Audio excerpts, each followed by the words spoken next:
You're listening to the Sex Addicts Recovery Podcast, a place for sex addicts to share their experiences of recovery, to help break the stigma, myths, and misconceptions of sex addiction.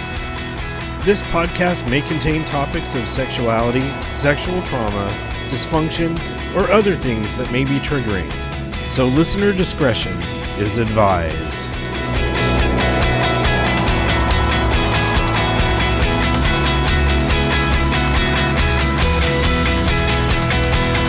Hello and welcome to the Sex Addicts Recovery Podcast.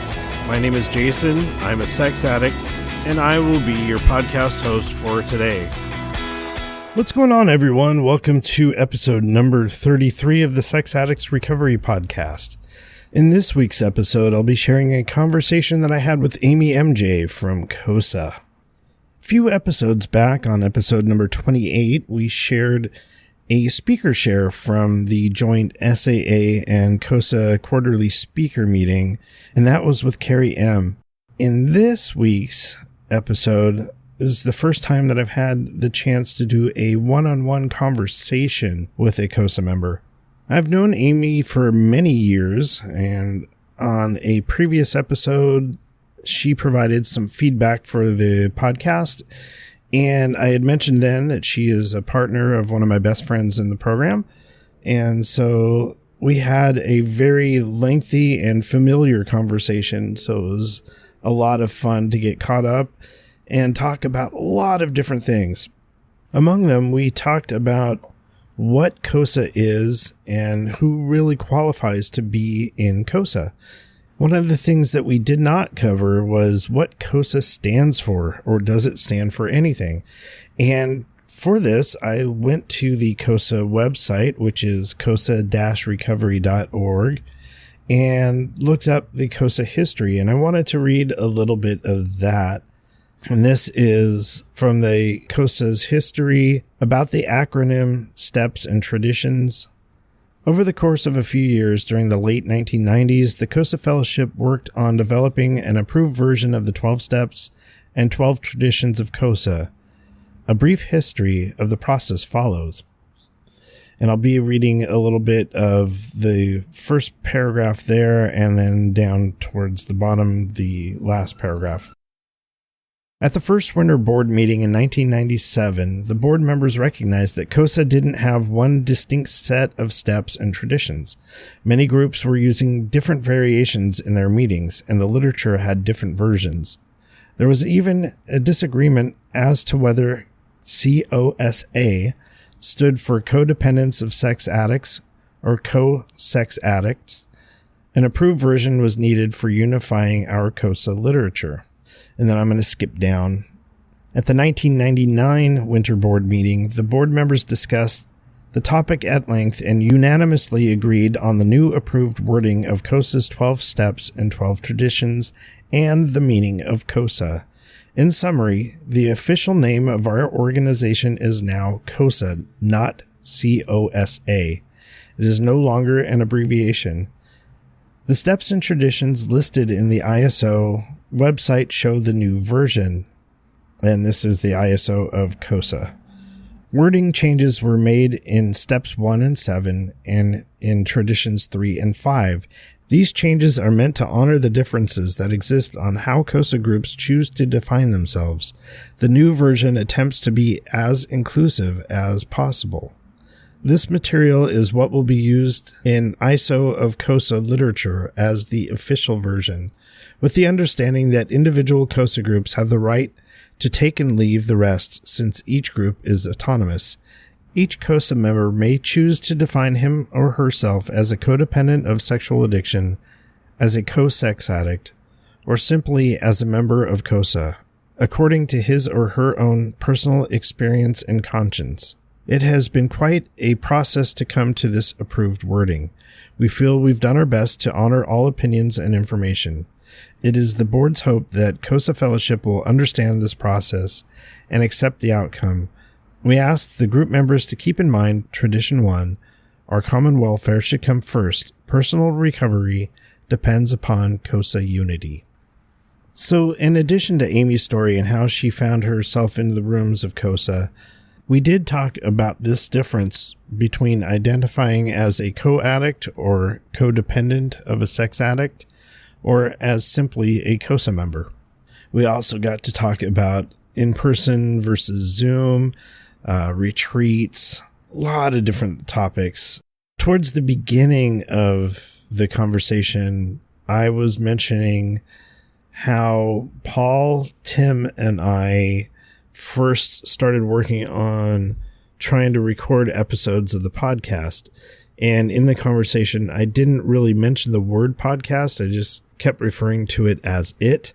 So I wanted to clarify that here at the beginning, that I was indeed referring to starting the podcast.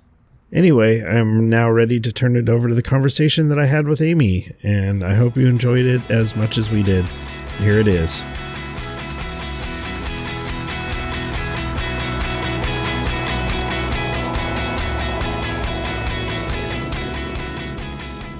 All right, well, cool. This week, we're super excited to have Amy MJ from COSA. A couple weeks ago, I was able to put up Carrie's episode, but that was, her just doing a 20-minute speaking thing. So there wasn't a lot of back and forth, or wasn't any back and forth. So anyway, Amy, welcome to the podcast. Yeah, thank you very much for having me. It's very strange to see you on screen and me on screen and be waving to people who are then not going to actually see us. Yeah. One of the reasons why I like being on camera, there was one interview. So I was on camera, he was on the phone, and it's harder to get a lot of visual cues in talking with someone, but the connection was there anyway. So it was a great conversation. I think when, just to kind of dial it back here, I came up with this idea several years ago, and your husband, Paul, and Tim and I sat in after our regular home meeting. We tried it out on an iPhone and a couple other different ways of doing recordings and trying to figure out what's going to be the best way to do recordings. And just remember finding a room at the church and me, Tim, and Paul hanging out and talking. And that was the basic concept of how we're going to do these interviews, and not really thinking that Zoom would be available. And so It was pretty limited to who would be available to be a guest. And, now, I'm able to reach people all around the world. So it's really, really cool.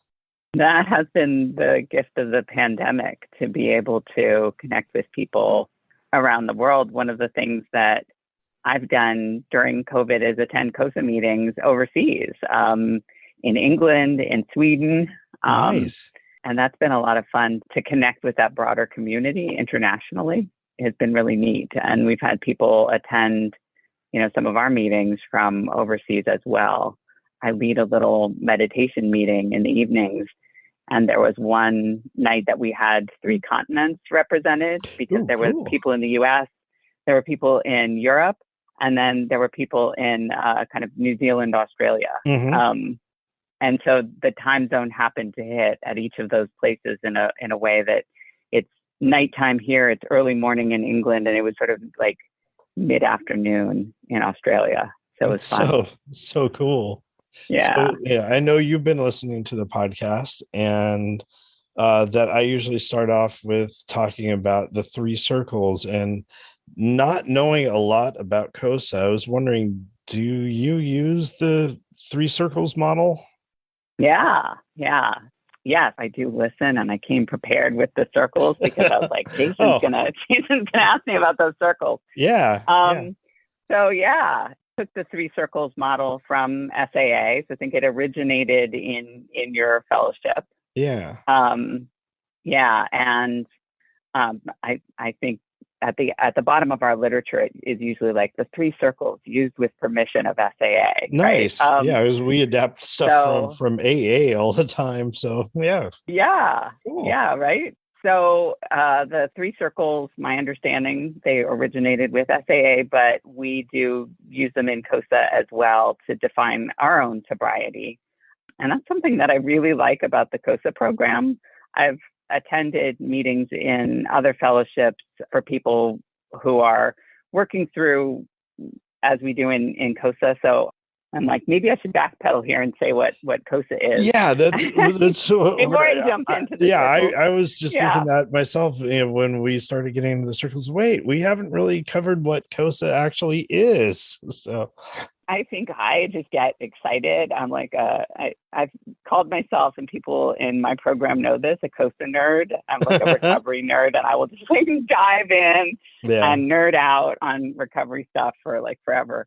Yeah, the way that any 12-step program defines itself is really around what the steps look like, and then the traditions and concepts, but the traditions, particularly the third tradition, we look at that for how does our membership define itself. And in COSA, our third tradition says the only requirement for membership is that our lives have been affected by compulsive sexual behavior. And so I really, really love that is very, very broad. So it doesn't say the only requirement for membership is that you're a partner of a sex addict, or that you're a family member or a friend of a sex addict. It's that your life has been affected in any way by compulsive sexual behavior. And I know that for me, I did come into COSA, you mentioned my husband, and and that was what was the impetus for me starting to go to COSA meetings. But I was a COSA before I ever met him. And one of the ways that I define my life having been affected was by people who I don't either didn't know their names or don't remember their names. People who sexually abused me as a child, where it was like a one-time thing, and I don't remember their names, but that very deeply affected my life. It's affected my other relationships, and it's something that I needed to look at and heal from. That wasn't why I came into COSA.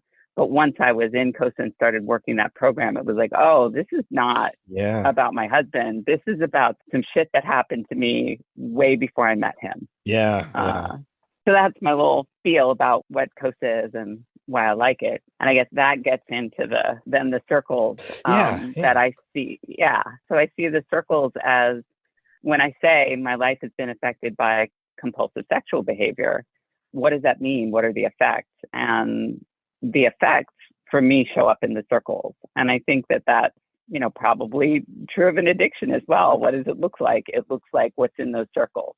For me, the effects of compulsive sexual behavior on my life have been some behaviors that are reactive and controlling and snooping, to kind of break them down that way. Some kind of fantasy, love addict type of behaviors, and then a lot of depression. Depression has been depression and anxiety are big parts of how my life has been affected. So my inner circle around that kind of reactive, controlling, snooping behavior, I have no physical or verbal violence except in life-threatening situations, no giving unsolicited advice or offering an opinion more than one time without being asked, no lying in my close, intimate relationships. I do give myself an out that, like, I can lie if it's a dangerous situation or not an intimate relationship. But with my spouse, my sponsor, my kids, my COSA group, I need to have honesty or my recovery's not going to work. And then no snooping, no like reading people's private journals, no online looking people up and getting into their business, that kind of thing. As far as my own kind of sexual fantasy type behaviors that I self-medicate with, so it would be sexual contact with anyone outside my primary relationship, viewing pornography, having sex when I'm feeling triggered or not feeling loving or loved. And then I've got some around not sharing secrets with or receiving secrets from my male friendships. So like I don't keep things secret from my spouse or from their spouses or ask them to keep anything secret from me, because I want there to be openness and transparency in some of those relationships where I haven't always had that, and that has not been a good thing. And then I have a couple of accountability things. So if I have thoughts of suicide or self-harm for more than 24 hours, I need to seek help and let somebody know about that. And if any of those above, if I have a slip, I need to tell my sponsor within 24 hours so that I have some accountability around that. Awesome. So Yeah. that's my inner circle. Wow. It's pretty extensive. I would say that's a pretty extensive circle, like inner circle, but I can keep it in my head. There are other people that I know. I think maybe Carrie mentioned this in the talk that you played, that I think she has 3 things in her inner circle, and that's what she keeps to because that's what she can remember. Mm-hmm. And so I think it really varies. Anything that's in my inner circle is something that I've done in the past and that I don't want to do anymore. Yeah. So that's kind of the bottom line for me. I don't want to do those things anymore. And those things for me stem from being affected by compulsive sexual behavior. Yeah. So you use the middle circle model as well? Yeah. So we use the middle circle and the outer circle. Mm-hmm. And the middle circle, gosh, it kind of, it tends to be a dumping ground. I've heard that the middle circle can be, I don't know, like if I'm not sure about something, or things that it's like, sometimes it's okay and sometimes it's not. And I have a lot of things in my middle circle, more than my inner circle is the smallest. Mm-hmm. And I always think of it like the outer circle should be the biggest. Yeah. Like that should have almost an infinite amount of stuff in it. So middle circle, I have things like threatening to yell at people, right? Because then I'm not actually yelling, but I'm like, I'm going to yell at you if you don't shape up. That's still kind of trying to control the situation. A lot of things about like reading the news, reading comments on the news. God, yeah. I don't engage with the news as much anymore as I used to. And when I really get into that and find that like, I want to tell people the way that things should be. Yeah. Guilty. Yeah. Actually, my rule when I'm looking through like social media or the news and I get to the point where I think in my head, and this always happens, I'll think, I hate people. And then I go, okay, step away. So there's that. And I think around the stuff that's, sort of sexual fantasy stuff would be if I share intimate thoughts and feelings, with somebody outside of my marriage where it's not really secret, but I should maybe be keeping that within an intimate relationship. Things like having sex when I'm tired, focusing on and judging other people's bodies, that can be a problem. I'm cautious about who I drink alcohol around because that kind of lowers inhibitions. I don't drink alcohol a lot. I would say like a few times a year, but I also don't do it in a situation where there are people that I don't feel safe with. So yeah, cautious about that. I have a lot of stuff in my middle circle about, making sure I get enough sleep, because that can just make everything spiral, around making sure I get to meetings. And that's usually not a problem because I love meetings. Having like been in a program for a while, those are my best friends. Like, why would I not want to hang out with them and talk recovery? That's the best. Yeah. Yeah, one of the things I've heard at meetings recently is, well, how long do I have to keep coming to meetings? You keep coming to meetings as long as it takes till you want to come to meetings. Yeah. I get that. We get that question in COSA too, right? Like, you'll get sometimes people who will say, because I think it's been, like 12 years that I've been in COSA. It's not as long as Paul's been in SAA, because I had some resistance to that. People will be like, what's wrong with you? Like, why are you still, like, you should be fixed by now. And so you shouldn't still need to keep coming to this meeting. And one of the things I like compare it to is physical exercise, because this is my spiritual and emotional exercise. And so I don't kind of get to the point with my physical health where I'm like, I can just like sit on the couch and eat chips for the rest of my life because like I worked out last week, right? Yeah, exactly. Have to keep working on it, but also I enjoy it. I think that when you come in and you don't know anybody, that's scary. But when you start really enjoying spending time with these folks, yeah, that's your social life. I'm like, I know you were playing a board game thing with it was so fun. with Paul last weekend. Yeah, with the pandemic, it is just sucked that I get to see my friends on screen, but even though they live within 10 miles of me, I haven't seen these people in a year and a half. And as we're all vaccinated and some of our meetings are going back to in person, seeing each other, it's like, yeah, why don't we get together for an afternoon and do a board game? And that was just outer circle, even though I had no idea what was going on in the game, and we were just sitting there reading instructions and trying to figure out what the hell we're doing. It was just fun just to have an afternoon hanging out with people that I see for maybe an hour a week. And it's not like the old days when we used to have a lot more time to hang out and do other things, and our lives have become really busy, but it was such a fun thing. And I was kind of expecting you to be out there and some of the other COSAs, but it was just us SAAs there just hanging out by the pool playing a game. All want to do a thing with his people, so I just waved from the fence and dropped off something. I can't remember. Hand sanitizer. That was it. Yeah. Hand sanitizer, which is important, meeting people in the pandemic. I will say that like Zoom fellowship sucks. It sucks, and I miss people in real life, and it's bumming me out. But I'm also excited because you guys do your Bay Area retreat in March, and we do ours in October. And it's in person. Wow. And it's in like next week. Wow. And so excited. I'm so excited.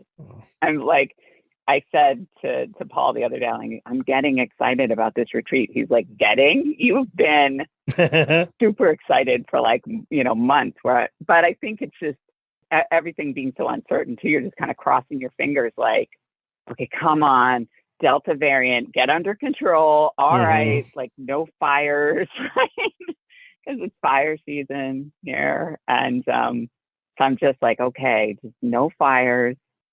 Keep the virus cool, and let's do the in-person thing, because I cannot wait to hug people. Yeah. I've got other COSAs texting me being like counting down the days until we get to like see each other in person. There's something really special about that. Yeah. I'm on our retreat committee, and we just got the announcement that the place where we've been holding the retreats is not going to be opening until May of 2022.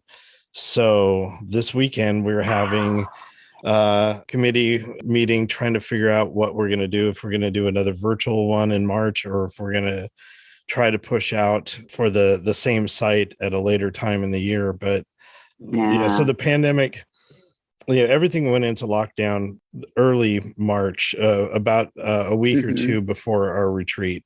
And so 2020 was gone. 2021 we had ours, we did ours virtually, and it looks like next year is kind of up in the air too. So I miss so many of those people, and I'm glad that you're getting to get together with your program friends. I'm thrilled that the retreat site is open for business. There was some question about whether or not they were going to provide meals to us. So it was going to be like, could we get meals? But it's the whole shebang. So I'm surprised there are like not as many people coming as I thought there would be. I think people are still hesitant, nervous probably. about Yeah. I was going to say the meeting that Paul and I go to, it used to be 30 to 40 people in person, and we've only been back probably about a month. It's averaging 8 or 9 people, and that's kind of to be expected. And it's going to be a while before things sort of feel like normal again. But it just everyone being able to see each other and to say the serenity prayer at the same time instead of all staggered. Yes. And to be able to pay attention and look at each other in the eyes instead of, I'm going to turn off my camera and do some housework while I'm listening or something like that. It brings focus, right into the room. So I, everyone has been loving it. Paul went to that meeting, and I was like, because the church where my home meeting meets, they're not letting any outside groups in yet. So we're kind of waiting on, is that place going to let us back in at some point? For now, we're on Zoom. And when Paul started going back to that meeting in person, I was like, I don't hate you. I do hate you. I need to work through, I got to work a 4-step around this now. Damn it. I am so jealous of the fact that he gets to be back in person. And he was just saying, that it was just to do the introductions, right? Flows so smoothly in person, right around the which circle. I was like, yeah, that's right. You just go around the circle and you introduce yourselves. And on Zoom, none of the meetings that I've been to have ever found a good way to make the introductions happen. It's different things. Our noon meeting, we have between 40 and 60 people. And so we do this, what we call the chaos method, where everyone unmutes and says their name at the same time. And it's so cool just to hear all these different voices, and it gets it kind of out of the way. We decided to do that instead of not doing introductions, so it allows each person to have that connection with identifying that they are an addict and that they're there for a reason. And if we took the time to go through 50 or 60 people, that would be most of the meeting. Not doing it, we felt that it deprived people of feeling that connection. But yeah, being in person, going around the circle, it is so much quicker and smoother. I just know I'm going to get at that retreat and do an in-person meeting for the first time in, a year and a half, and a little over a year and a half. Oh, I'm just like, I got to remember to bring tissues, because it's going to be an emotional thing to be back in the room with people. Yeah.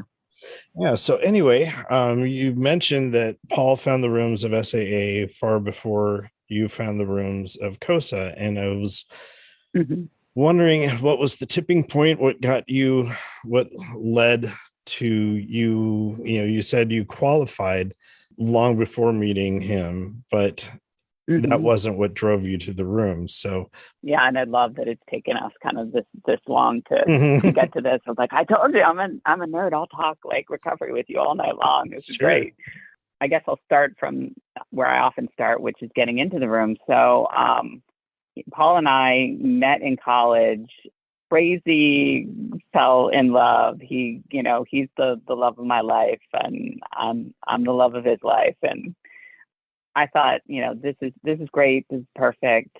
Both of us grew up in families where there were kind of extended drug and alcohol problems. And I was like, this is great. This guy that I've met, he doesn't drink, he doesn't smoke, he doesn't do drugs, because he told me from the start, I have an addicty personality, and I've got that in my family. And so I don't do any of these things, use any substances. And I thought, that is so smart. I am completely not going to marry an addict, which I think is really funny, because it just didn't occur to me that there were things that people could, use to self-medicate that were not substances. That just didn't occur to me. And so we got married. We had kids.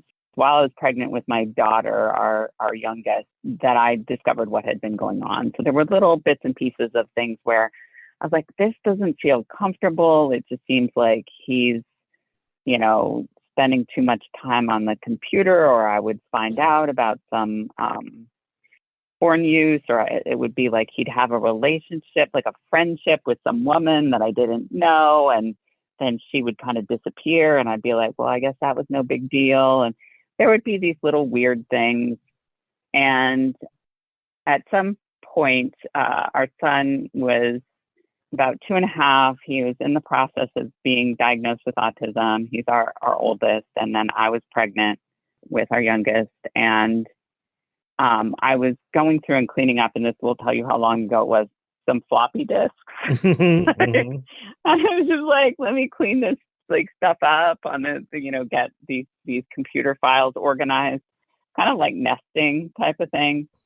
And I found some messages on there between Paul and another woman. And I was like, what the heck? And it was messages from after we were married. This is somebody that I was concerned about him having kind of a flirtatious relationship with. And before we had gotten married, I said, what's the deal with this person? And he was like, I'm going to rewrite the wedding vows and put in, I'm going to be loyal and faithful to you.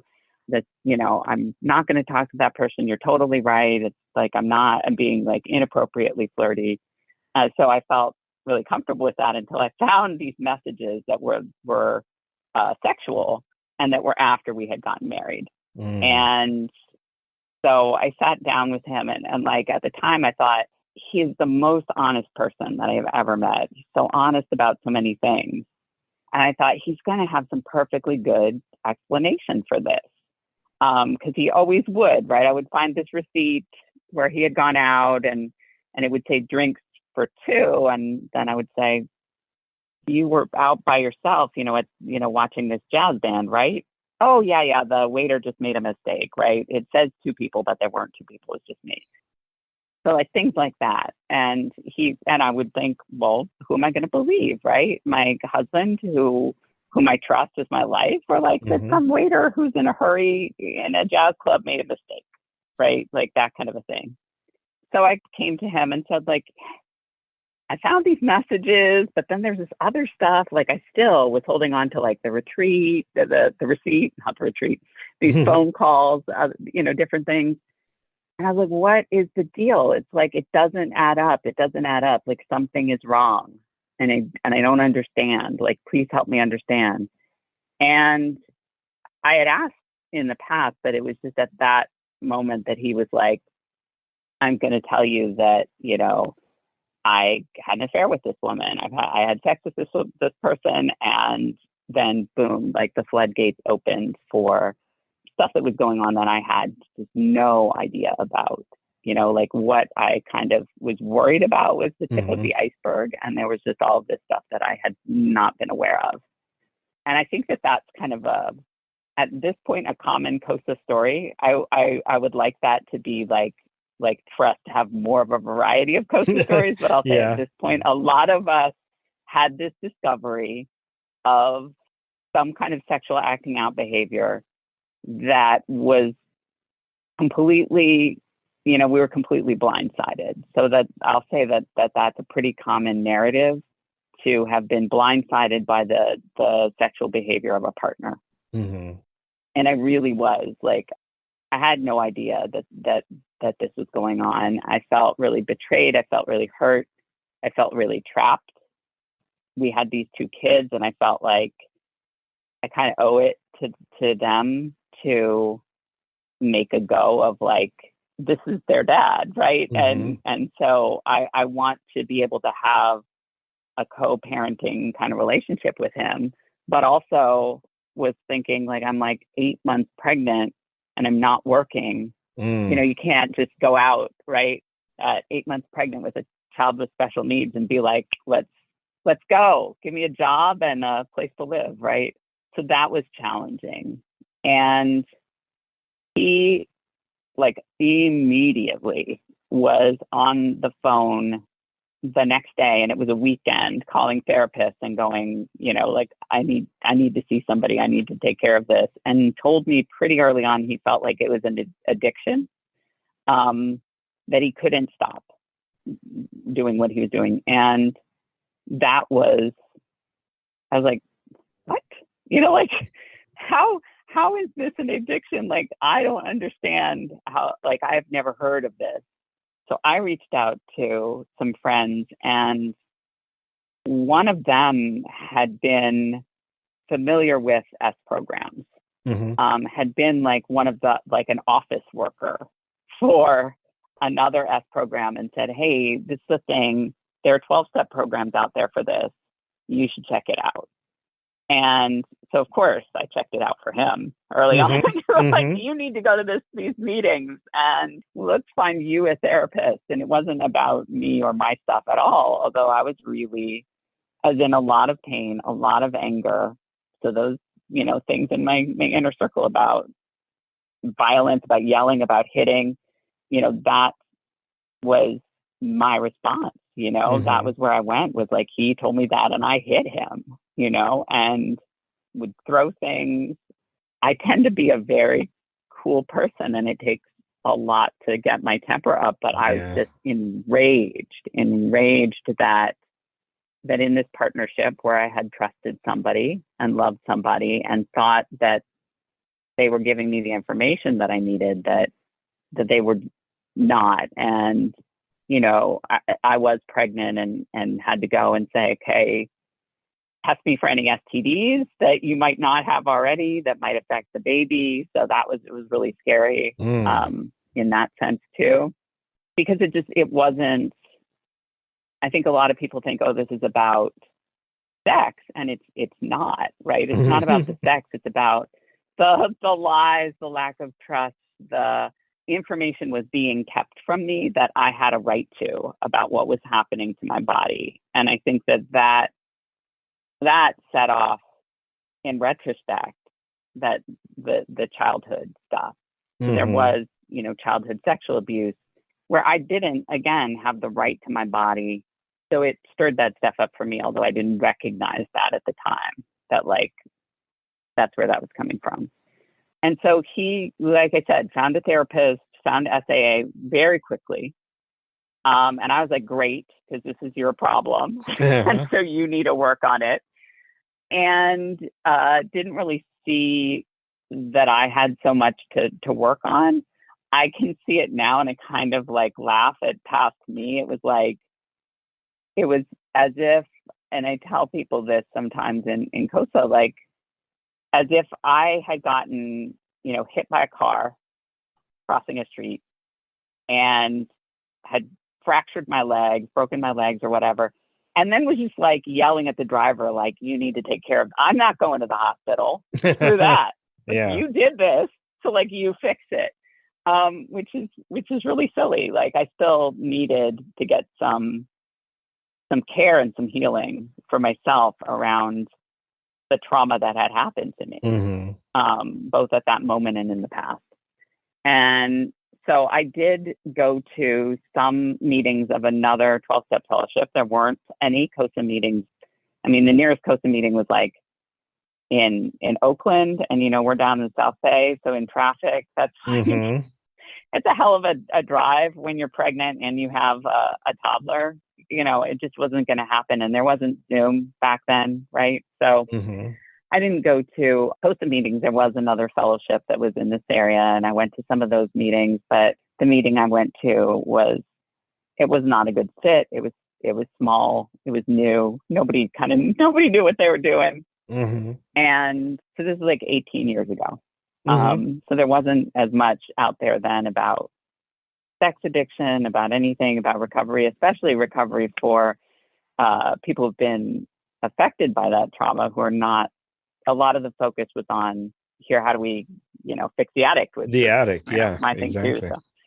And not around there's trauma that goes on for all of the people in that person's life.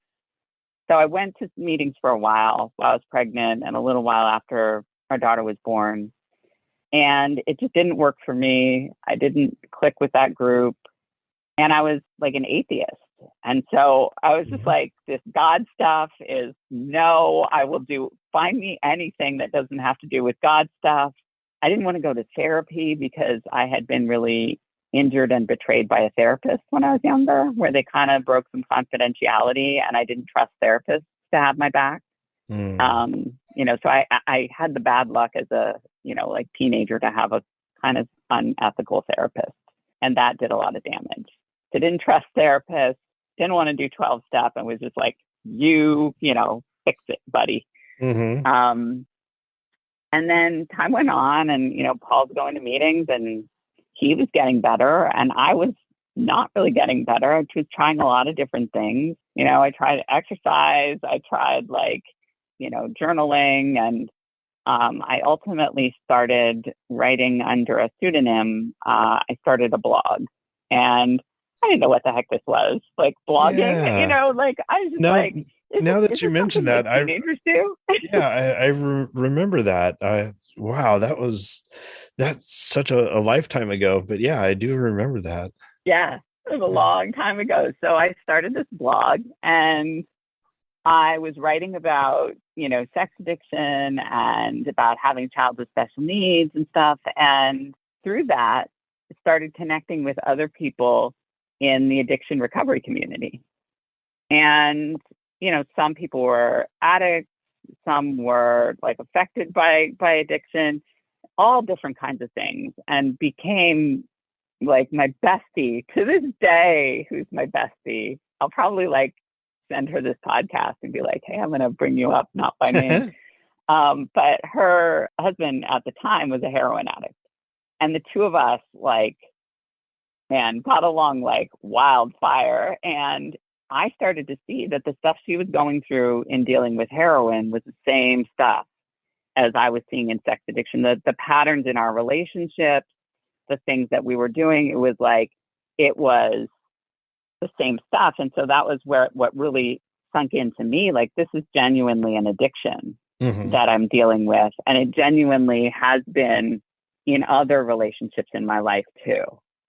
Ooh, light bulb, right? Like, 'cause I think I hadn't fully accepted it until I was in that kind of community. So she and I, she was in Naranon. So I was not in 12 step, but she was in 12 step. So she was, like working a program around her husband's addiction. And I started to see through like being friends with her, other people online, I was like, man, the people that really like have happy lives and seem to be okay with everything that's going on and living fulfilling lives despite the circumstances that they're all in 12 step. And the people that I'm seeing that are kind of bitter and angry and unhappy with their lives, they're not in 12 step. And so maybe I need to give this 12 step thing another chance. Like, maybe I need to like look at this again. And so this friend of mine and I and some other people were like, let's work the steps online as a group. And so it was like not affiliated with any kind of, any particular fellowship. It was just people from all different fellowships. Some of them had worked the steps before, which is really great. And some of them, like me, had not. And we worked the steps really fast as far as like a, kind of a COSA SAA timeline goes. I know that like in our fellowships, we do that first step and it like takes forever. Yeah. But we did all 12 steps in like 3 months.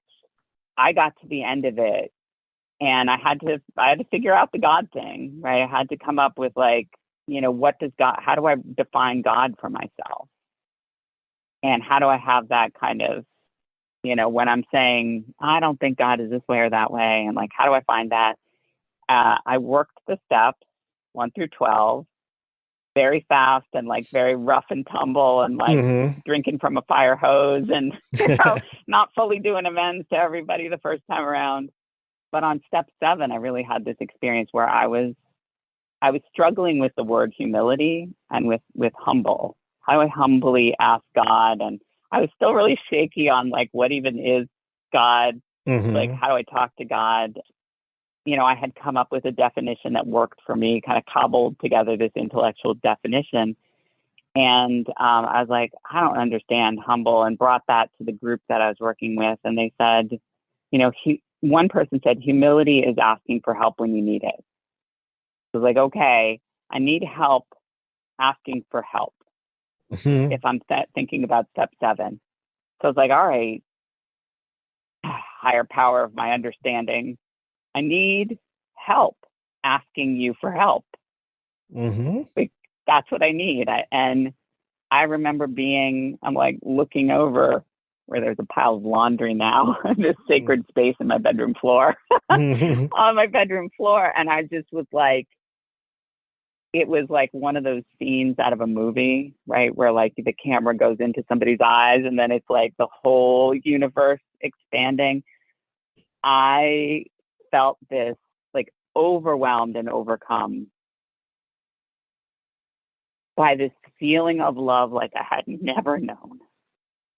And I was like, that's my higher power touching me, that feeling of love and understanding and compassion for my woundedness. And that was it for me. I was like, that's it. I'm all in. I feel better. Just this is going to do something for me. So I got to the end of step 12 where we, carry the message and practice these principles in all areas of our lives. And I went to Paul and said, man, this 12-step stuff is like, it really helped. It really helped to make me feel better. And I need to go back to meetings. I need to go face to face, but I don't want to go back to the group that I was in before. And I COSA and SAA kind of have that collaborative relationship. I want to go to a COSA meeting and the nearest ones are far away. And I don't want to do I think I knew at that point there were phone meetings. And I was like, the phone meetings are I don't want to do that. And I don't feel ready to start a meeting, because I knew that was kind of an option. What do I know, right? How do I start a meeting? And he's like, I never thought that I would hear you say that you wanted to go to a 12-step meeting again. But I picked up this flyer at my SAA meeting, which is the one that you go to at that same location, right? And he's like, at that same church on Thursday nights, there's going to be a COSA meeting starting next week. And I went, great, thanks, higher power. And that was it. That was 12 years ago. And I've been in COSA ever since. It was so clear that was what I needed. And the second time, walking through those doors, because the first time I had been very angry. And so the second time, having worked the steps with this online group and going back and going to a COSA meeting, I was like, it felt like home. I was like, these are my people. Okay. The defenses and the anger and the armor that I had put up are down. And I need to work this for myself in order to heal what I've got going on. And these are the people that are going to do it with me. Some of them are going to be at that retreat on next weekend, which is so cool to me. So yeah. So one of the things that I've had questions about over the past at least 5 years, if not longer, was kind of a division in COSA about the co-addict model of and my wife doesn't work COSA, and she got put off early on about the co-addict model, and that it's all about the behavior of the addict, and the co-addict is partially responsible for the way the addict is behaving. And she said, fuck no, I'm not doing that. And at the I know at the Oakland convention that we had in 2018, where you got to introduce Paul as an SAA speaker at the COSA convention, I got to hear, different COSA stories, but there seemed to be two different mentalities kind of going on, kind of the old school and kind of the new school. And I know that you've been part of bringing about a change, at least in the meetings that I've heard about. So I was wondering if you could get into that. Yeah, it's interesting because there has been a shift over the years in COSA, and we're still evolving. I think that there's a lot more understanding of trauma and the way that affects our brains, and the way that brings us into COSA. I would say that I'm not the only person who it's I came in because I was sort of shocked into this by my partner's behavior, but that I had some stuff going on from stuff that had happened to me long ago, and that it's all kind of tangled up together. I will say that currently COSA is working on, new literature on this book. So we don't have a kind of foundational text. You guys have got the green book and AA's got the big book, and we don't have a book. We've kind of got these pamphlets, which have been, on the steps and stuff, which have been written during the time that I've been in COSA. So I came into COSA and not all the steps were written yet. Wow. So we had to rely on outside literature. And I think a lot of the outside literature that we relied on was sort of the stuff that was out there, which was like a codependency model. Mm-hmm. And over time, COSA has really moved away from that. So in our new literature that's in development, we no longer use the words co-addict or codependent. We say you're a COSA. What is a COSA? A COSA is someone whose life has been affected by compulsive sexual behavior, Mm-hmm. because that's what our third tradition says. And so, has your life been affected by compulsive sexual behavior? Yes, then you're a COSA. Do some COSAs relate to that label of codependent and find that that's helpful for them in conceptualizing their recovery? Absolutely. So you do find people in COSA that say, I'm codependent, I'm a co-addict. You'll hear that language, but that's not like the fellowship imposing and saying, in order to be in these rooms, you have to identify this way. Yeah. It is that some people in their recovery find that very useful in conceptualizing things for themselves. And I haven't really, like, codependent, like, man, that word bugged me. And I will say it's one of the things that put me off too from, like, not just working a program, but that was really within like therapy and self-help. Mm-hmm. 18 years ago was very much that, like, that model of, yeah, you're there and, you play a role in this by enabling. Mm-hmm. And I think that especially in COSA, where like I said, it's a very common narrative for people to come in to feel very blindsided. It's very triggering and feels victim blaming to say, you enabled exactly. this. Because I didn't know what the hell was going on. Like, how do I enable that? And I can kind of see now how, there were behaviors of mine that, like, in any relationship, like, we found each other for a reason. Mm-hmm. There were ways in which I didn't see things that were going on, but like to say that it was, enabling is somehow like there's some sort of intentionality about that.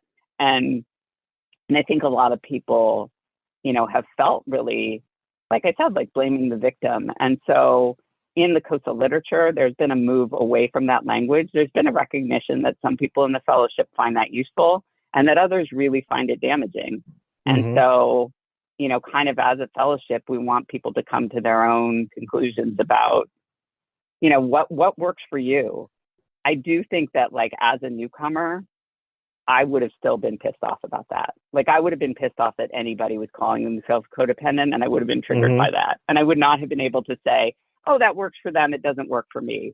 I would have felt like they're saying that must be the right thing. That's how COSA is, and I feel judged, I certainly would have had that perspective on it.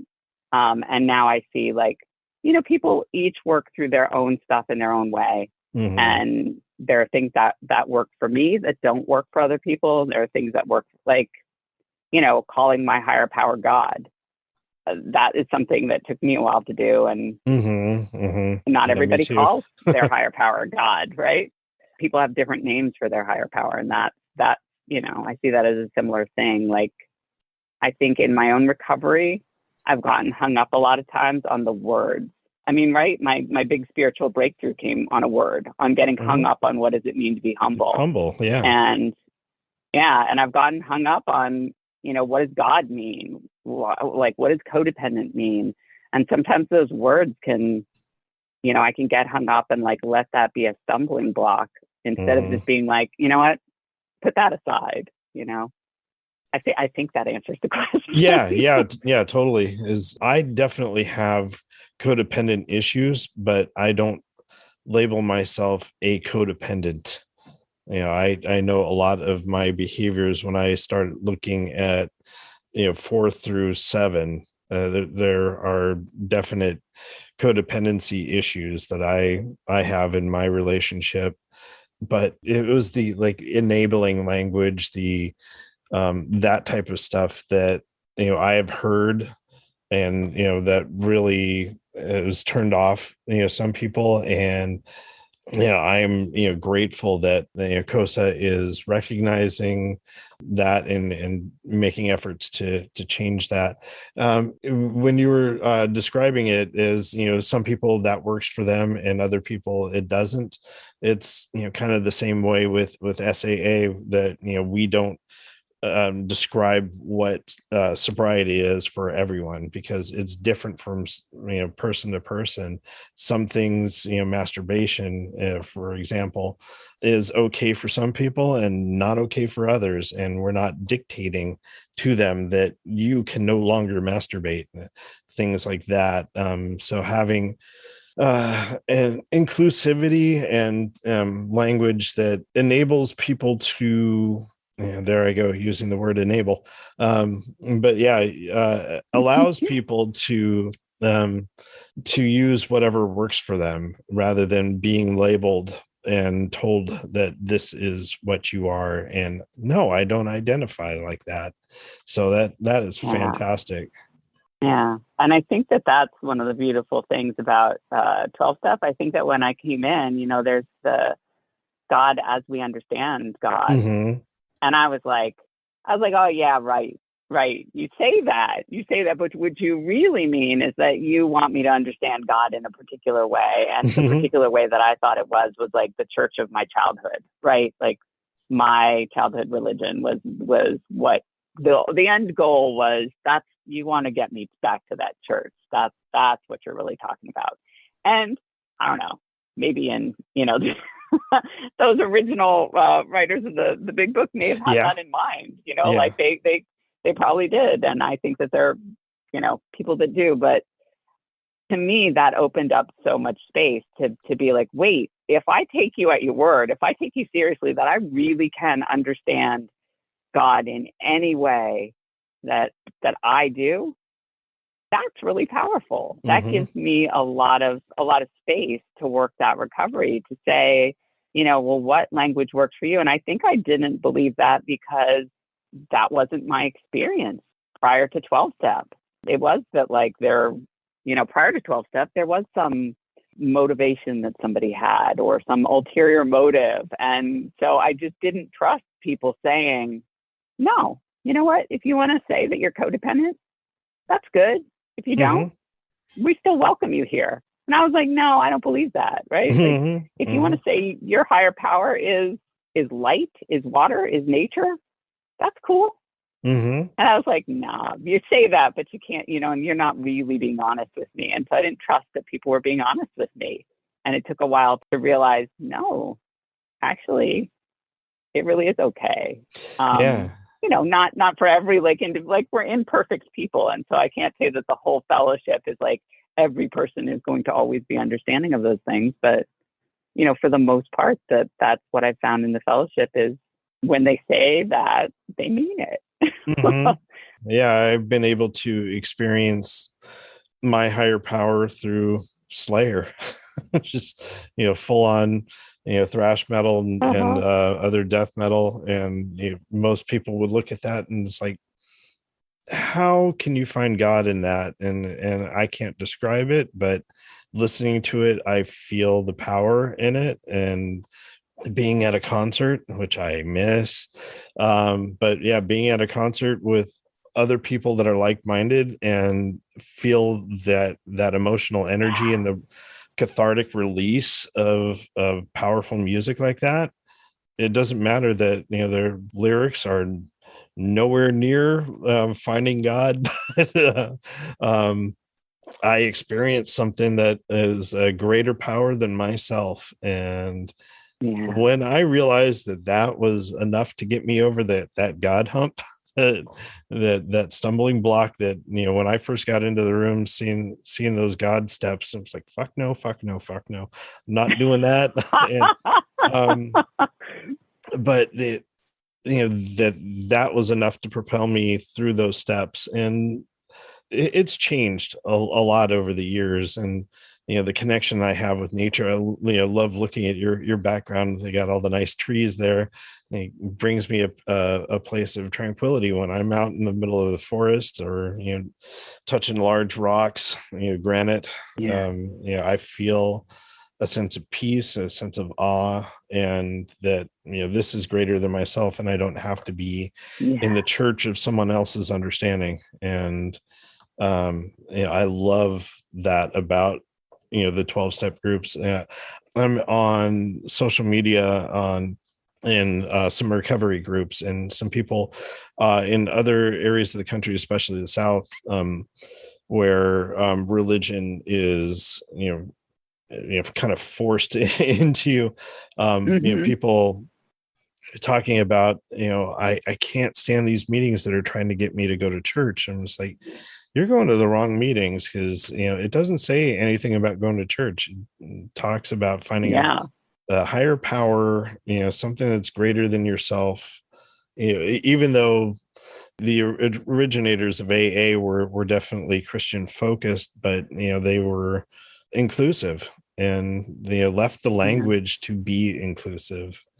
It may not have been their intent, but it is written that way, and it allows for people like myself to find peace in finding Yeah. a higher power of my own understanding.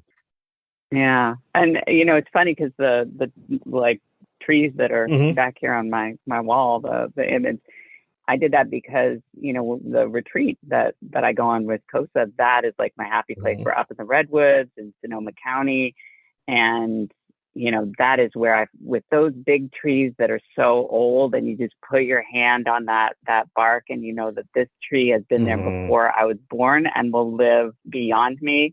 And I Hmm. am like a little gnat in its life, you know, that is that sense of awe that really is that, like, that's that connection with higher power, Hmm. for me.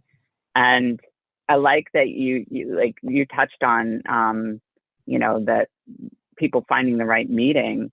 I think one of the things that's hard about, that's beautiful about 12 step and hard for people who are not in 12 step to understand, is that every meeting is autonomous. So you'll meet these people Hmm. who are like, I went to a meeting and it sucked. And it's like, Hmm. it's not McDonald's. Like, you are not going to get the same thing in every meeting standardized, and like your burger is a certain weight and it always comes the same way. And every McDonald's you go into, it's the same.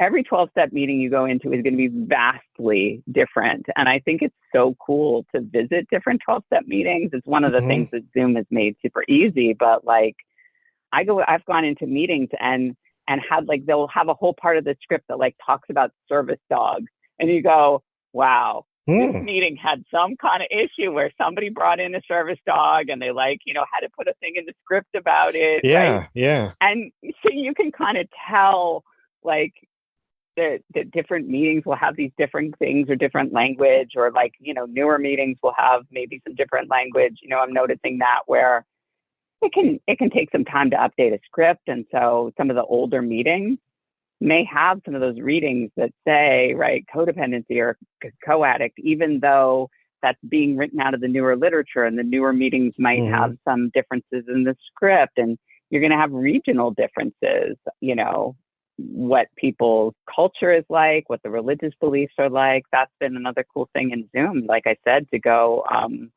to meetings in other countries, to go to Hmm. meetings in other parts of the US, has been very eye opening. And I take some of the stuff from those meetings back to my meeting and say, hey, I saw this in Hmm. another meeting, you guys. Like, what do you think about, like, doing it this way? Yeah, I think that can be something that people outside of 12 steps think, oh, well, I've been to a 12 step meeting. And so now I know what it's like. Hmm. And it can vary so much from meeting to meeting. Like, even within the Bay Area, you can have meetings that are very large, meetings that are very small, meetings with like a meditation format, meetings with a speaker format. Hmm. You know, you don't know what you're going to get. So, Yeah, yeah. With the scripts, it's been interesting to see what meetings came from what other meetings, and follow how the script was copied and modified. I remember a long time ago we finally got rid of it, a line in the script about turning off your pagers. So we've updated it to one of our meetings, please don't use screens for anything other than meeting related purposes, because they can form a distraction to others. So trying to get people not to stare at their phones unless they're reading from a program literature or something like that. But yeah, it's so having that, and then a lot of our meetings are updating gendered language and stuff. Yeah. And so, Yeah. I, that's been a yeah, a lot real of wonderful meetings. thing. Yeah, a lot of meetings are making those updates around the gendered language. One of the things I love about COSA and SAA is that there's no gendered language in the steps. That was Mm-hmm. super powerful for me. Like as somebody who was harmed by a lot of, male figures in my Mm-hmm. life, to not have God predefined in the steps for me as him, Mm-hmm. right? Which it is in a lot of, right? Because that's the way that it is in the AA literature, Yeah. and then it Yeah. kind of goes on. And so I really appreciate that COSA and SAA, from the start have not had that gendered language, because man, the steps and the traditions like that, you can almost not change those once Mm-hmm. it's very difficult to make a change in those once they're set. Mm-hmm. Um, so I Yeah. appreciate like the gendered language. And then, there was another thing that I was thinking about that's like changed in the script over time. Yeah, we Well, put in boundary language, in mm-hmm. our in-person meetings. This is not a place to find sexual partners, and language like that. And on Zoom, we've put in language about, if you receive an inappropriate chat, please contact the Zoom host, and stuff like that. So we've added those little bits of wording into the script to make people feel safe at meetings. So Yeah. I wanted to touch on your depression and anxiety. You brought that up at the beginning, and I know that you suffered from some pretty hard depression, and I was wondering if you can go into what that looked like for you and how you pulled out of that, because I knew who you were before and who you are now, and the times that you were really suffering from it, you were just not there. Are you Yeah. comfortable with Yeah. sharing that? Yeah. Yeah. Absolutely. I would say that the depression and the anxiety, they kind of go hand in hand. The anxiety is more something that I feel like it's been more of like a recognizable companion for me. Like I've recognized that I'm high anxiety for a long time, and that's again one of those effects of compulsive sexual behavior on my life from early on, that I want to like make sure everything's in control.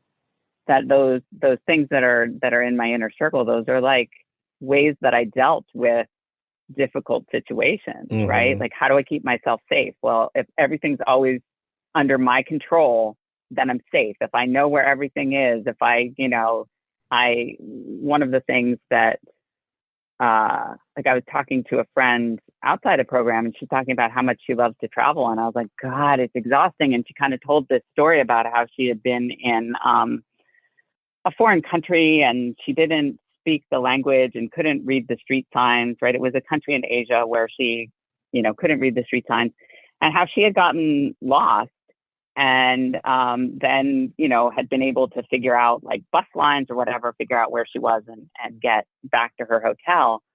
And I was like, that would never happen to me, because one, I'm not traveling by Mm-hmm. myself to like another country without a plan, right? Mm-hmm. but but also I'm constantly hyper aware of where Mm. I am almost Yes. always. And so it would be like, I would know how to get back. And if I didn't, then I wouldn't take another step further, right? Like I would always be like, okay, I made a left turn, I made a right turn. So even with GPS, it's like, if the GPS goes out, I still know where I'm going. It's Mm-hmm. taken me a long time to trust the GPS and to not like have the map in my head already with like the escape routes, right? How do I get back home? Mm-hmm. And So I think that's there. That's come down a lot through recovery. Some of it, like I'm scared to fly. I have a phobia of planes, and so I do take like medication. And I think medication is like a perfect tool for when we need it. But I know that the anxiety, it's also helped through, prayer and meditation. I've been doing this daily meditation meeting with people. So I've had kind of a prayer and meditation practice, but really doing meditation with other people in COSA every day for probably coming up on a year. And I went into the grocery store the other day, and I was getting a flu shot because I was like, I'm going to be all shotted up before I go to the retreat. And the person was like, okay, can I see your health insurance card? And I went, oh gosh, like dug through my purse a little bit, and I was like, I don't have my wallet. And I was like, but I have my insurance card on my phone. Can I show that to you? And she was like, sure, that works. And so she took the insurance information down, and she said, like, you're really calm for someone who doesn't know where their wallet is, And I was like, yeah, because I was. And I know that that's something that in the past I would have been freaking out. Like, my credit cards are in there, my bank cards, my ID, right? My health insurance card, my driver's license. Oh my God, where is that stuff? And I was just like, probably fell out of my purse in the car. Maybe it's at home. It's unlikely that it's lost someplace, but if it is, everything's replaceable. It's just going to be a hassle, And I kind of told her that, like, it'll just be a hassle, if it's lost, but it'll be okay. And I was like, I do a lot of meditation. Nice. So the anxiety thing is like, it's still there. There's still certain things like plane flight or, travel. Ugh. I've been so glad with COVID that there's been no travel, because I really don't, really hate traveling. I'm like, oh yeah, I get to stay at home. So that can still cause me anxiety. Making phone calls is like, unless it's scheduled, like if the other person knows I'm going to call them, but if I have to cold call somebody, like, I don't like that. That'll get my heart rate going. But those are small things at this point, like where I have some tools to manage that. And that's something totally different from the way that I lived my life before, which was constant anxiety, like just free floating, like about other people and what they were doing and were they safe, and like, like worried about other people's health and sobriety, and like, it's like I get to let all of that go and say, other people's stuff is their stuff, my stuff is my stuff, and mostly my stuff is going to be okay. Like, I can trust my higher power with that. So that's been amazing. The depression stuff has been a lot of the focus of my recovery in recent years. I think I just didn't recognize that I was low-level depressed for my whole life, and that some of that stuff is self-medicating, and especially for me, self-medicating with kind of fantasy stuff, not just like sexual fantasy or relationship fantasy, but just, the kind of thing where you daydream and go off in your head about like, I have a really nice house and $1 million, or, that I can go off in my head about like dissociating, right? It's taking myself to a different place so that I don't have to deal with where I am, which is uncomfortable. And so a lot of that kind of fantasy stuff was self-medicating depression. And I didn't really see that for years and years. I think it was definitely well into COSA before I really hit that wall of, there was some depression when I found out about the acting out. And when I was sort of like had little kids, I definitely was in this low place of, I had some postpartum depression after my son was born. Just those feelings of like a gray cloud over me all the time between me and the world. And I would perk that up with like the fantasy stuff, with the anxiety. I think the anxiety in a way like buzzes the depression up. And when I had worked my recovery a little bit, gotten some of the anxiety under control, gotten some of the stuff worked out, I think that depression really came like slamming through. And there was a period of time, probably about 8 years ago at this point, 7, 8 years ago, where there were a lot of triggers that were going on. So Paul was out of work, so we had some economic instability. And I think that the big thing that I didn't really see clearly at the time was that my daughter was sort of at the same age that I was when somebody first sexually abused me. And so I got a lot of things came up for me around her safety. And then I kind of, went sideways at that through my husband. Like, why am I married to a sex addict? And why is this person who is he going to bring into the house, or who is she going to bring into the house? It's not going to, are people safe in our household?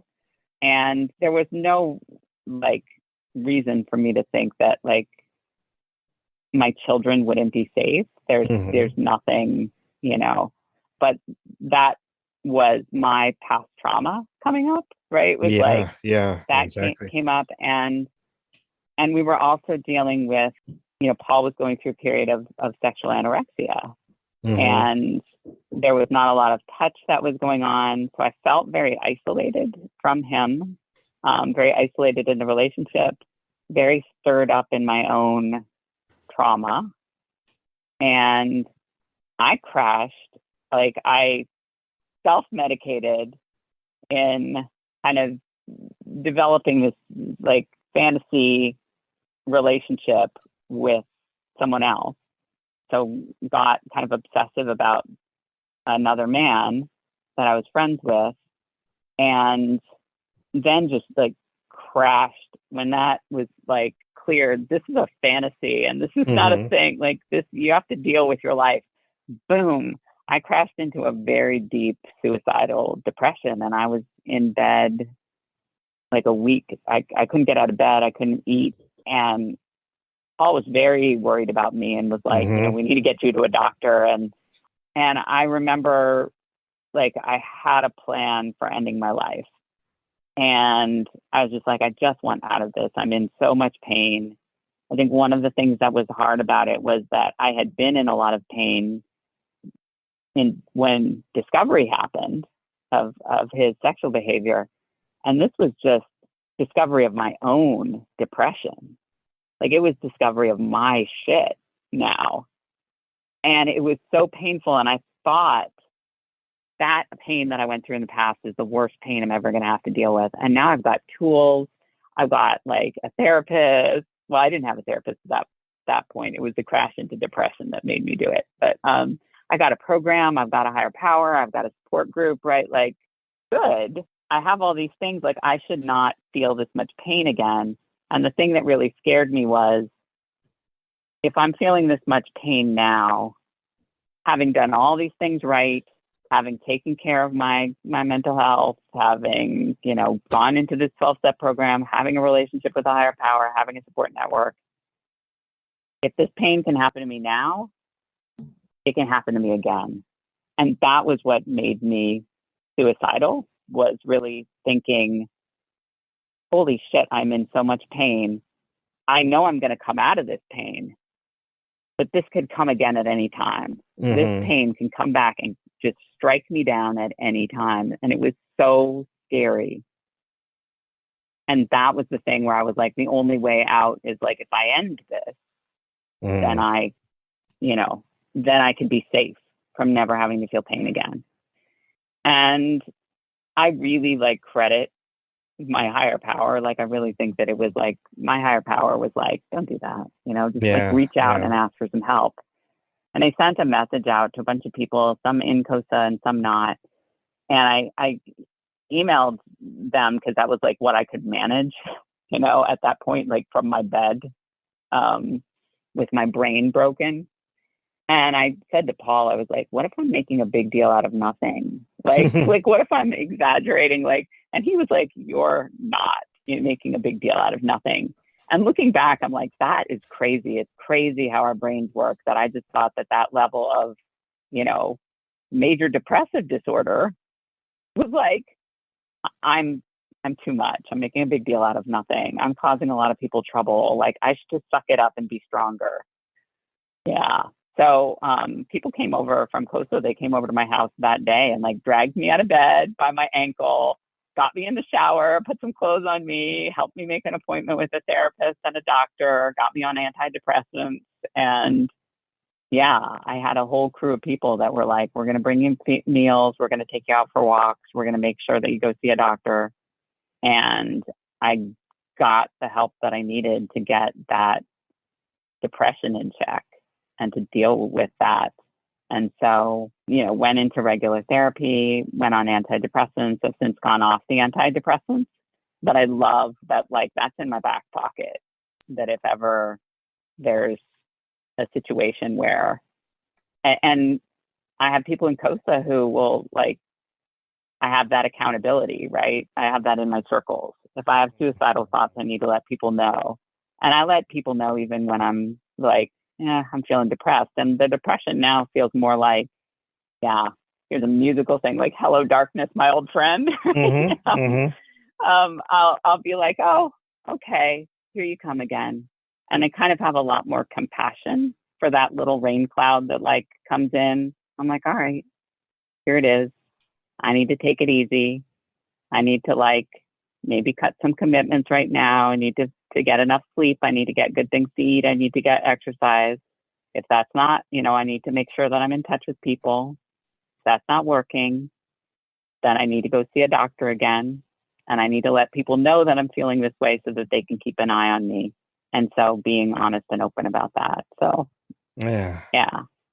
I'm so glad that you pulled out of it and doing wonderful things with COSA. It's been really amazing.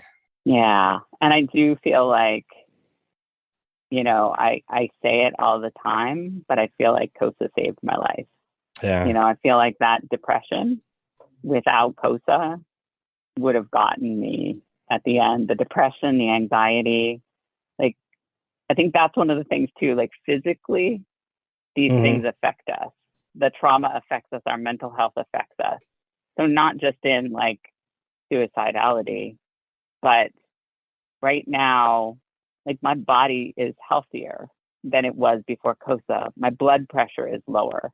I don't have acid reflux anymore. Like all of these things, like my migraines got better.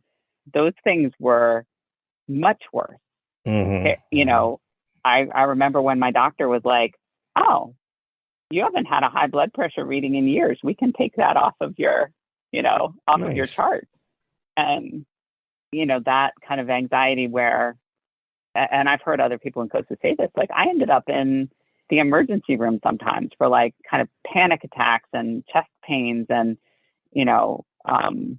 went through MRIs to see if my migraines were like, I thought I was having a stroke because it would numb one side of my face and stuff. And just not that same level of physical pain, of physical symptoms.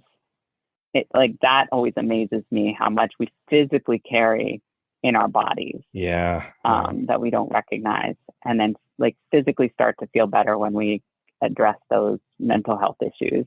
So I will say, and like, mentally and spiritually, COSA saved my life, but like even physically. Yeah. Well, I'm so grateful for you sharing your time with me this evening and for jumping on the podcast here. And hopefully soon we can get Paul on here. I know his schedule has been pretty difficult to nail down, but we'll probably do a weekend recording sometime soon. Yeah, he is downstairs working right now. He is very hard. Get him in another program for workaholism. All right. Well, thank you again so much for joining me. Yeah, absolutely, Jason. It's been a pleasure. Thanks for having me.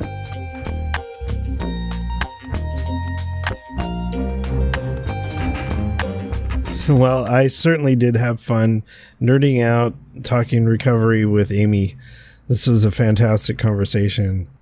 Our original conversation is a bit longer than what I put in this episode, there was the topic of HIR meetings that we started to talk about but never quite fully finished, and hopefully we'll cover that on a future episode. And HIR stands for Healthy Intimate Relationship Meetings, and those are usually SAA and COSA meetings, and I think that I've talked about them on a previous episode. So here at the end of the conversation, we also talked about getting Paul on the podcast, and I have him scheduled to be a guest here in October. So his episode will be coming up in a couple of weeks. Looking forward to that. I did want to mention that both Amy and Paul have been previous speakers at SAA and COSA conventions. Amy was the guest COSA speaker at the SAA convention in 2015 in Washington, D.C., and Paul was the guest SAA speaker at the COSA convention in 2018 in Oakland. Both of them are MP3s that are available for purchase and can be found at the COSA website, and I'll provide the links for those. In this episode, I'll provide Amy's speaker share from the 2015 convention, and it was actually at Washington, D.C. On the website, it's labeled as Chicago, but I will provide that link. And in Paul's episode, I will put that episode there as well. Both of them are COSA recordings, and I'm not sure why they are not also SAA recordings. I guess it's whoever did the actual recording of the speaker. And I did extend this conversation to make sure that we covered the anxiety and depression aspect of Amy's recovery. Hearing Amy talk about the darkest times in her depression, and in our conversation, she mentioned the lyrics, "Hello Darkness, my old friend," and that comes from Simon and Garfunkel's The Sound of Silence. Simon and Garfunkel played a lot into my early recovery playlists, and I remember first hearing them in the early 70s in my childhood. A few years ago, I heard a great cover version of The Sound of Silence by the band called Disturbed. And just recently, I found a live performance of Disturbed singing The Sound of Silence with Miles Kennedy from Alter Bridge, providing the Art Garfunkel vocal harmony to Paul Simon's melody. And it's such a powerful live performance. I wanted to include a little bit of that here on this episode. Hello, darkness, my old friend.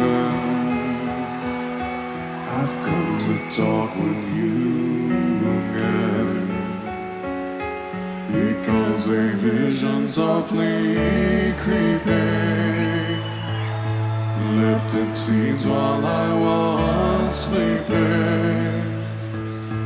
And the vision that was planted in my brain still remains within the sound of silence.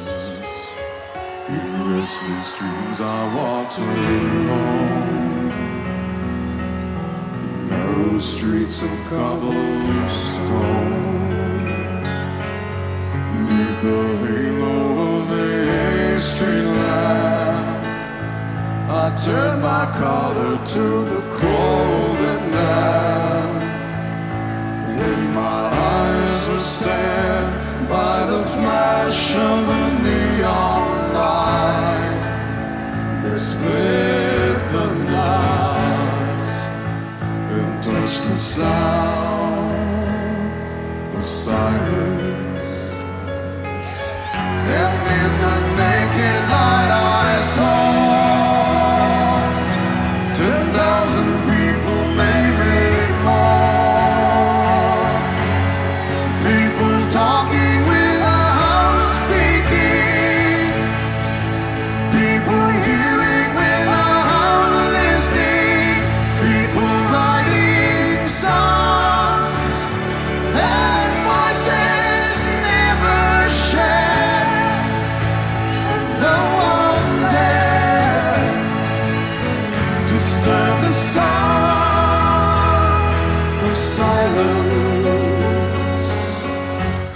wish I could play the entire song. It just becomes more and more powerful as the song goes, and they have orchestration on stage and percussion.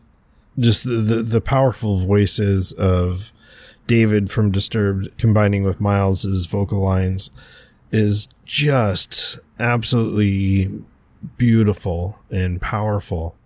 Hope you enjoyed that. Anyway, this episode is quite long. I did get some new feedback this week, but I will postpone that to another episode.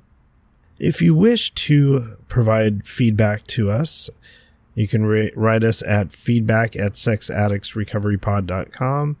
If you wish to be a guest or a panelist on a future episode, or have any other things that you wish to get in contact with me personally, you can reach me at jason@sexaddictsrecoverypod.com. And that will about do it for this week's episode. I hope you enjoyed it.